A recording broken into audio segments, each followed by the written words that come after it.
Alright, let's begin. This is the second lesson. Here we go. Same movement for beginning. Well, measure two, because I feel like doing measure one.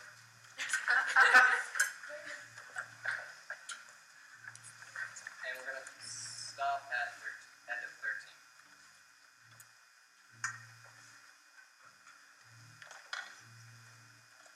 So before we begin, I just want to say that it looks like I'm very much more comfortable up there than I was the first time.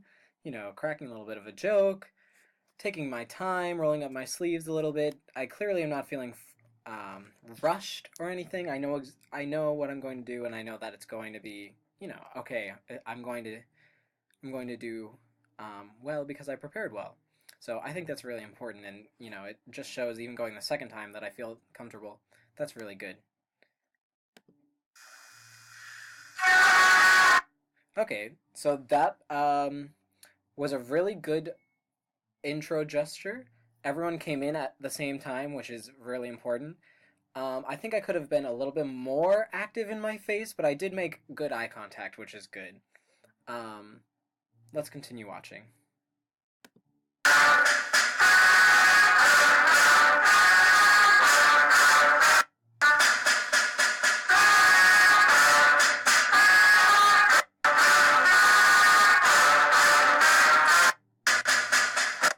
Okay, so what I could see from that, of course, the video is still skipping a lot. I apologize for that. Um, I could see a lot of. I was showing exactly the kind of articulation that I wanted, and they were giving it to me, which is great. Um, it was a little bit stiff in the conducting, but I think that this kind of calls for that. But I don't think it was too stiff.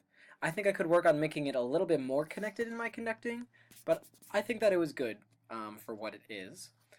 And as I just when I just stopped the video, I just showed a great change of articulation that we're about to hear, and I'm glad that I made good eye contact as we're seeing with this frozen screen here. Let's hear it.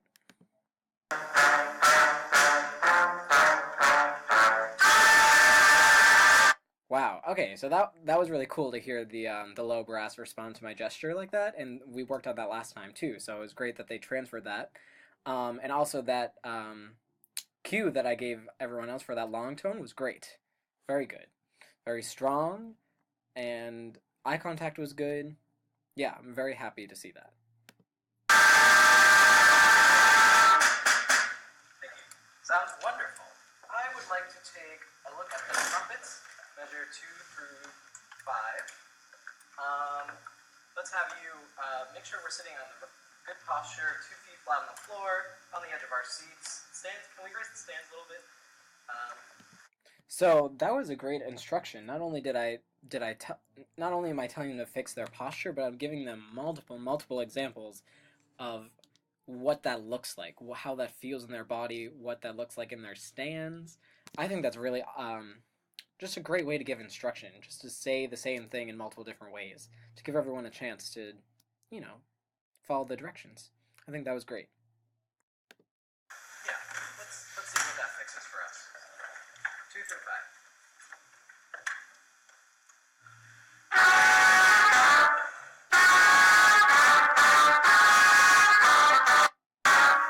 Yeah, okay. Let's raise our stands a little bit more, especially Juliana. And actually, let's try with just the mouthpiece. Okay, so that wasn't the worst response. I think it wasn't the best either. I could have said something more concrete, but I think by giving them, um, saying let's raise our stands more, I think is better than saying, well, I didn't, like the sound and not giving a reason why. So that was good. And I think the reason why I don't say anything more specific is because I already have like a couple things in mind that I want to do with them, and I know that there's not a lot of time here. So let's see if what I did was effective. But I really liked my eye contact while I was conducting the trumpets, and the gestures I gave the trumpets, which was much more connected than with the full ensemble. You could take the mouthpiece off your instruments. Let's do a buzz, and let's think about our lips being a little bit looser so that we can allow for a steady airstream to go through. Yeah, so I was really excited to come up with this activity to do with the trumpets because I wanted to work with the trumpets and I didn't know exactly how to work with them to get their intonation to be better. And I thought, well, let's try with the mouthpiece and let's try buzzing. And I think that I explained the steady airstream via loose lips pretty well. Um, but let's see how it goes. I'm really excited.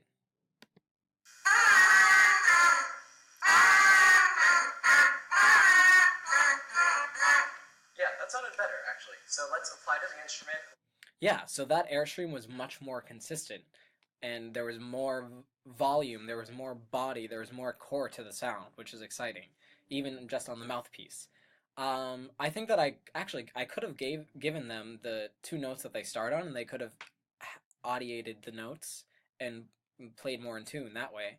But I was focusing more on the air to help with the intonation than the intonation itself, if that makes any sense. But what I did was really successful. That's very awesome.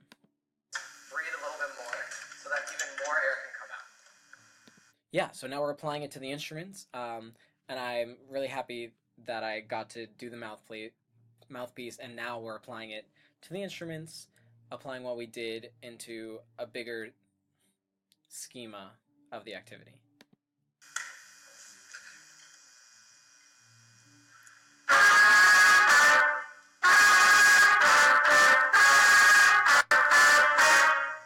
Yeah, okay, sounding a little bit better. Can I have just the first trumpet? Okay, yeah, so I noticed that it did sound a little bit better, which is what I said, but not exactly what I wanted. So I decided that I needed to hear the parts isolated, which is another great technique. So let's see what that brings. You free. Okay.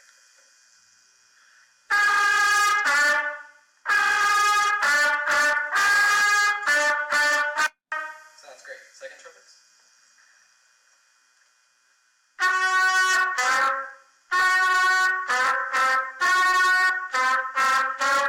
Okay.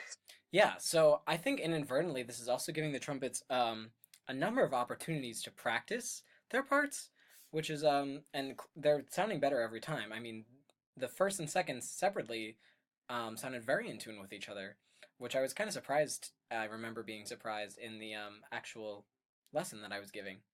So I think that that's a great unexpected benefit of doing this disguise practice. Great together. Let's have you just play your first two notes and make sure that we're a major second part. Because you both sound very in tune with each part.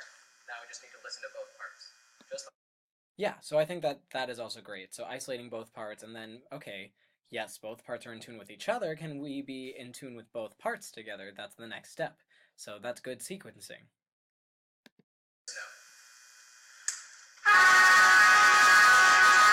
yeah, we got there. Let's get there faster. Try it one more time, all together.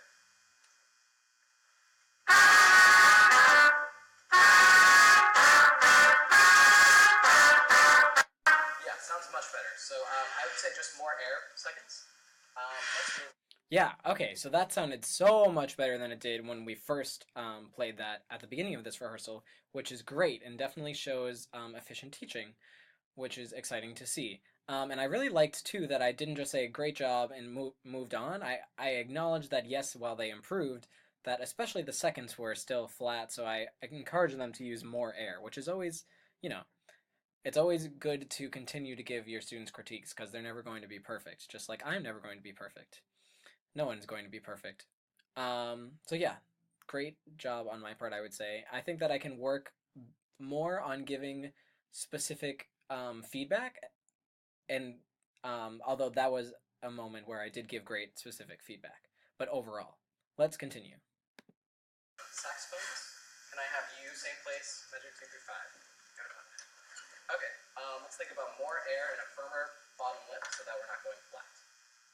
Yeah, so already before they even play, I already had heard that they were flat, and I gave them more air, firmer bottom lip.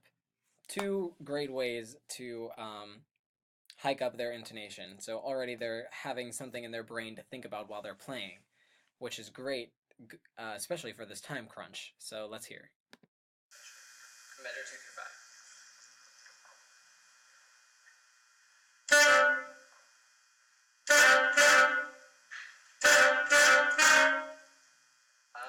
Yeah, okay, that wasn't bad. I think I forgot that the saxophones came in on 3, which is why I looked a little bit confused, but it didn't mess me up too much.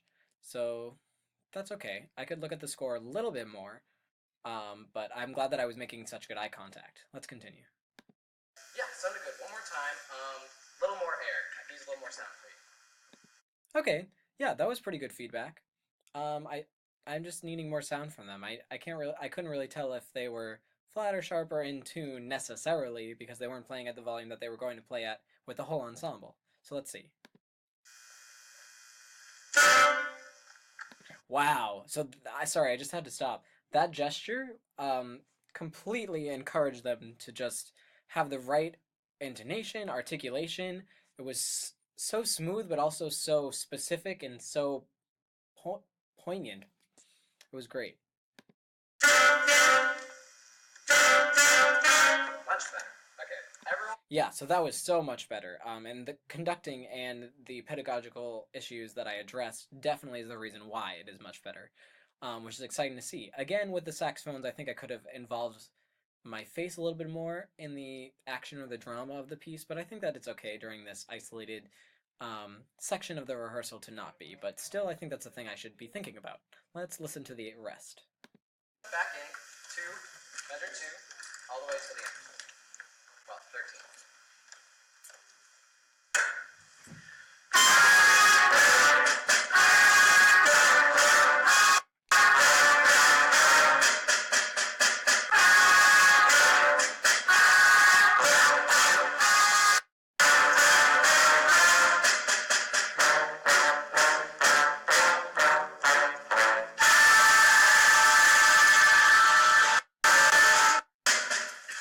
Thank you, everyone. Yeah, okay. So, the trumpets definitely sounded better. I think that they could still have improved more within the ensemble setting, but isolated, they sounded much better. So maybe I can work on them again in an ensemble setting, maybe with another part, maybe with the saxophones, both of them together, hearing how they fit in with each other and how the trumpets are not only listening across their section, but across the ensemble. Um, Also, maybe working on the articulation because the articulation is right, but then it's such a hard articulation that I think people are just forgetting about the intonation a little bit, which is also important. So definitely a lot of things to work on for next time. But looking at this was really great and exciting. There was definitely a lot of improvement from the first time. Um, yeah.